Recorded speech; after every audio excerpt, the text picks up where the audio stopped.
Hello again, I am Blunty. Now, historically, I don't like coffee. Never have. I've been on this planet for about 4 decades and I've never really developed a taste for it.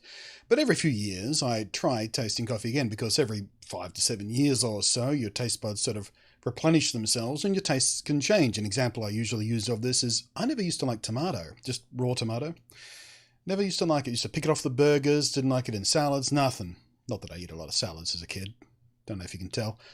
But the point is, in my sort of mid-20s, I suddenly started to love tomato. And I'm sure many of you have similar stories about stuff you never used to like and now you just love. But coffee is just one of those things I've never been able to develop a taste for. I've tried, every half decade or so, tried coffee again because usually, I do need caffeine in my life. I'm an insomniac. It helps perk me up when I need to be perked up to get sort of job done and stuff like that.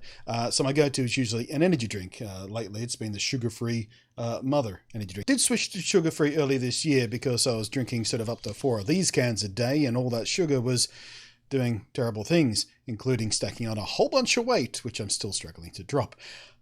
But even the sugar-free variety comes with its own issues. I mean, there's a lot of stuff in these drinks, and the replacement chemicals they use to make it sweet, like sugar and stuff.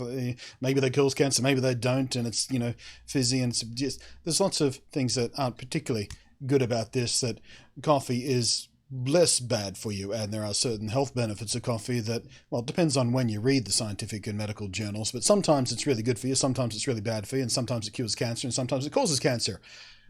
But it's still probably better than these. The point of all this story is I've come round again to trying coffee, and it's been suggested to me that this time I should try mocha, which is coffee blended with hot chocolate, basically. Well, it depends on where you order from. Sometimes you use chocolate powder, sometimes you use hot chocolate.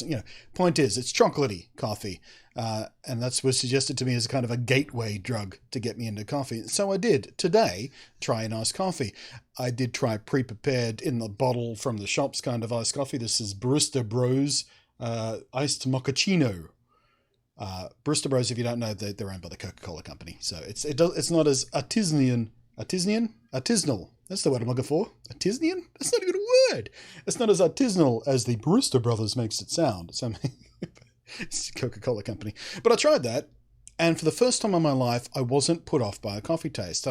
Even like desserts, tiramisu, sweet, lovely, delicious tiramisu with the coffee flavor, and that always turns me off it. And for the first time, coffee, even with sweetness added, hasn't turned me off it. Now this, I could already tell this wasn't a particularly good example of the subject. This is like 40% of my daily allowance of sugar in this, for example, because again, it's from the Coca-Cola company, so I won't be drinking those again. But the point is, I didn't mind the coffee taste, so I decided, well, finally, here's my doorway. I can push through. So I decided to try a properly brewed mocha, but made by, one of those guys in the man buns and the neck tattoos they picked off the wall and everything. I think was the joke I used on Twitter earlier today. I'm recycling it here just in case you don't follow me on Twitter.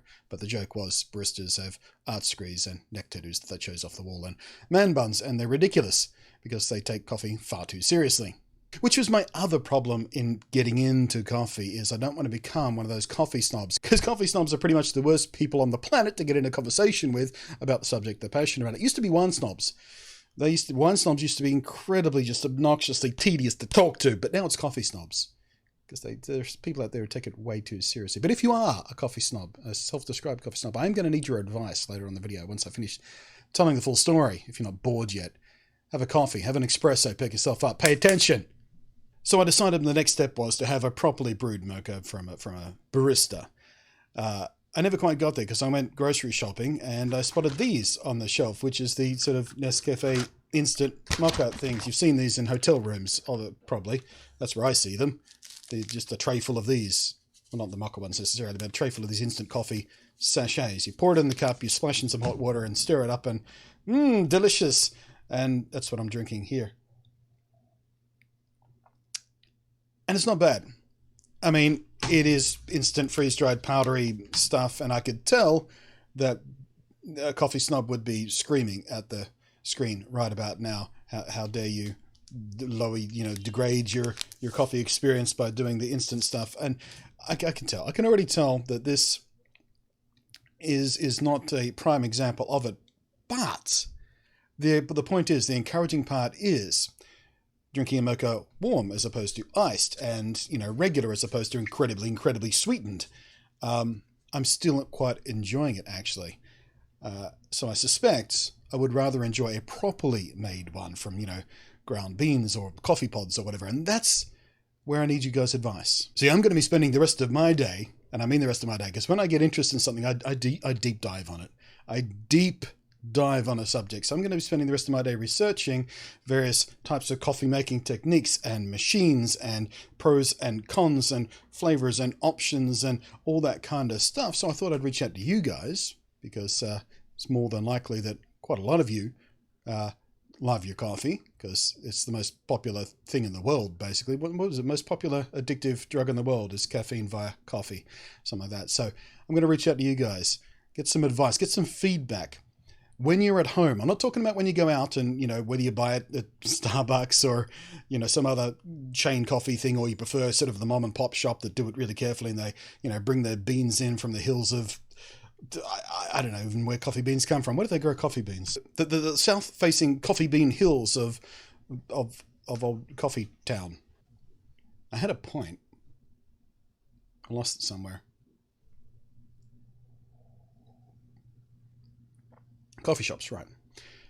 See, I want to be able to make it at home, and I want to be able to make a decent cup at home, and I want to explore, or start exploring what coffee has to offer. Because the other thing that's attracted me to coffee, as opposed to these, is these are not very sophisticated. They're sweet. They come in a few different kinds of flavors that are kind of a bit berryish sometimes.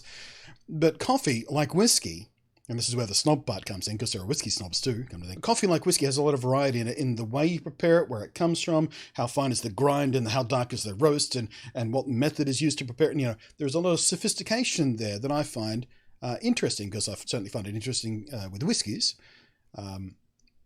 So I'd like to sort of start exploring that as well. But sort of that side of thing can wait until I just get a nice, consistent, good cup of coffee, or mocha as it were, and try the different varieties of coffee and mochas and lattes and the 17 different other kinds of things out there I need to learn about, and the different ways you prepare coffee, which, as far as I can tell, mostly revolves around how much espresso versus how much milk, and they just change the name. It's like Mexican food.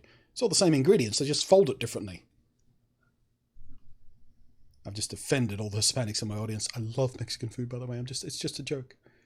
It's not even my joke. I stole it off a comedian. Who was that? Was it Jimone? No. Does anyone know the comedian who just folded? I think might have been Billy Connolly, actually. I think it was Billy Connolly. I don't know. I may be a little jittery because it's only been an hour between me trying this and me making this. So that's the other thing I like about coffee, apparently. The caffeine hits a lot stronger and a lot more acutely than it does from this. This is a general sort of energy swell, with the exception being the Taiwanese Red Bull, the non-fizzy one, the one they originally made for truckers and stuff.